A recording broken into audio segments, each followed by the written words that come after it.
Assalamu alaikum. Welcome back to my slow English podcast with Torikul English Academy. I hope you are fit and fine and you are practicing spoken English every single day. প্রিয় শিক্ষার্থীরা কেমন আছেন? আশা করি সবাই অনেক বেশি ভালো আছেন। আজকের এই চমৎকার সেশনটিতে আপনাদের সকলকে ওয়েলকাম করছি। আমাদের ধারাবাহিক যে ক্লাসগুলো চলছে সেই ক্লাসের সাথে মিল রেখে আজকের এই ক্লাসটি এই ব্যবহারগুলো আমাদের দৈনন্দিন জীবনে প্রচুর হয়ে থাকে এবং এগুলোই আসলে স্পোকেন ইংলিশের ধারক বাহক বলা হয়।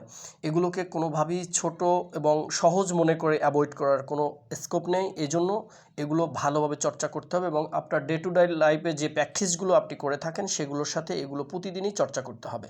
আমি উচ্চারণটাও লিখে দিয়েছি, সাথে সাথে বাংলাটাও আমি অর্থ সহকারে এখানে করে দিয়েছি।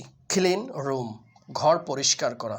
প্যাক ব্যাগ, প্যাক মানে আমরা বলি না প্যাক করো, মানে অর্থাৎ হচ্ছে এটা গুছিয়ে ভিতরে ঢুকাও অথবা ভরে রাখো, এরকম প্যাক ব্যাগ অর্থ হচ্ছে ব্যাগ ভরা। কল ফ্রেন্ড, বন্ধুকে ফোন করো। টেক রেস্ট, বিশ্রাম নেওয়া। গো টু জিমে যাওয়া। Check email, check social media, অর্থাৎ মিডিয়া চেক করা হয় বা দেখা হয় বা ইমেল চেক করা হয়, এটাই এই অর্থ প্রকাশ করে। Do homework, do office work, অর্থাৎ অফিসের কাজ অথবা ঘরের কাজ। হ্যাভ ডিনার, রাতের খাবার। Chat with friends, chat with family, বন্ধু বা পরিবারের সঙ্গে চ্যাট করা, গল্প করা ইত্যাদি। ওয়াচ টিভি দেখা।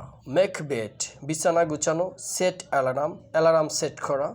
গো টু স্লিপ, ঘুমোতে যাওয়া। প্রিয় শিক্ষার্থীর, এই যে বাক্যগুলো আছে এগুলো দেখে আপনি শুধু লাউডলি একটু উচ্চারণ করে জোরে পড়ার চেষ্টা করবেন। আপনি যদি লজ্জাবোধ কাজ করে, আপনার যদি মানুষে কি বলবে এই চিন্তা কাজ করে, তাহলে আপনি নিজের ভিতরে সাকসেস নিয়ে আসতে পারবেন না। আপনাকে প্রয়োজন শুধু একেবারে পাগলের মতো হয়ে যাওয়া, নিজের দিকে কনসেন্ট্রেশন দেওয়া, ফোকাস করা, প্রচুর পরিমাণের চর্চা করা। এটা যত বেশি আপনি করতে পারবেন তত বেশি ইমপ্রুভনেস নিয়ে আসতে পারবেন। বাসায় বসে এক ঘন্টা প্রতিদিন করেন, 30 মিনিট করেন, কিন্তু প্রতিদিন চর্চা করতে হবে। চর্চার যে এই অভ্যাসটা, এই ধারাবাহিকতা, এটা বন্ধ করা যাবে না। এটা যদি আপনি বন্ধ করে দেন তাহলে আপনি আপনার মূল ট্র্যাক থেকে ছিটকে যাবেন। এজন্য বলছি প্রচুর পরিমাণ প্র্যাকটিস করতে হবে। প্র্যাকটিসের কোনো বিকল্প নেই। If you want to speak English you have to more practice. এর বিকল্প কোনো রাস্তা নাই। এজন্য আমি বারবার বলি প্র্যাকটিস করতে হবে। আর আমাদের ক্লাসগুলো পিছনে দেখে আসতে পারেন, প্রচুর ক্লাস দেওয়া রয়েছে। এগুলো যদি বারবার আপনি দেখেন, বাসায় প্র্যাকটিস করেন, লেখেন নোটপ্যাডে, তাহলে কিন্তু আপনি এগুলো খুব দ্রুত আয়ত্ত করতে পারবেন। এজন্য বলছি প্রতিদিন অল্প হোক, চর্চার অভ্যাসটা বন্ধ করা যাবে না। প্রিয় শিক্ষার্থীরা, আজকে এখানেই শেষ করছি। আর হ্যাঁ, অবশ্যই আপনি যদি আমাদের পেজ থেকে ভিডিওটি দেখে থাকেন তাহলে ফলো দিয়ে আমাদের সাথে থাকবেন, বন্ধুবান্ধবের মাঝে ভিডিওটি শেয়ার করে দেবেন। আর চ্যানেল থেকে দেখে থাকলে তাহলে অবশ্যই চ্যানেলটি সাবস্ক্রাইব করে আমাদের সঙ্গে থাকবেন। সবাই ভালো থাকবেন, সুস্থ থাকবেন। আসসালামু আলাইকুম।